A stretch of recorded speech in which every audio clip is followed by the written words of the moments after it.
Hello, my dear children. Today I am here to give you explanation of English project topic. Let us start. Your project title is Sports. Now, what to do in the project? Choose any 5 sports activities and write a brief description about each sport. Here, I mean to say, you can choose any 5 your favorite sports activities એના વિશે તમારે brief description આપવાનું છે. It is just like to write a short note. Sports activities હોય જેમ કે karate છે, judo છે, ટેનિસ છે, બેડમિન્ટન છે, so many sports activities are there. એના વિશે બ્રીફ ડિસ્ક્રિપ્શન લખવાનું છે. You can choose any 5 favourites of sports of yours. Okay, then for example karate, judo, tennis etc. તમને ગમતું. Then what to do? એમાં શું કરશું? ડિસ્ક્રિપ્શનમાં શું લખશું આપણે? એનો મિનિંગ શું છે? એ સ્પોર્ટ્સનો મિનિંગ શું થાય? ઓરિજિન એટલે એ કયા કન્ટ્રીમાંથી આવ્યું છે? એના રૂલ્સ શું છે? કેરેક્ટરિસ્ટિક્સ એટલે એમાં ક્વોલિટીઝ એના ફીચર્સ શું છે?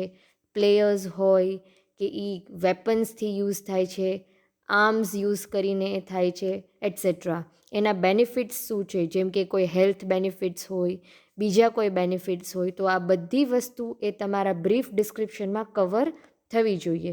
Right, I will tell you what to be included. Okay, use foolscap paper. તમારે એ લખવા માટે શું યુઝ કરવાનું છે? So this is your foolscap paper. Everybody knows what it is, right? Then એમાં શું કરવાનું? સૌથી ટોપ ઉપર you have to write your name with a very good and neat handwriting, your class 7 and your division A, B or C, તમે જે ડિવિઝનમાં belong કરો છો, subject English, project title શું છે? ટાઇટલ સ્પોર્ટ્સ, અને તમારો roll number. આટલી details mention કરવાની છે without fail.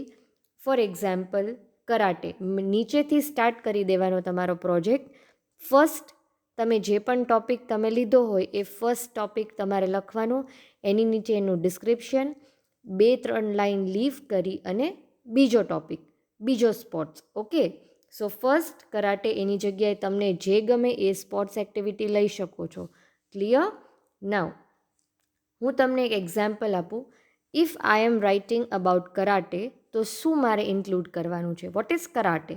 Karate is a fighting art that evolved on the Japanese islands of Okinawa. ક્યાંથી આવ્યું છે? તો જાપાનથી, Japanese. Okay, it was introduced to mainland Japan in the early 1900s, and since the 1950s it has spread throughout the world.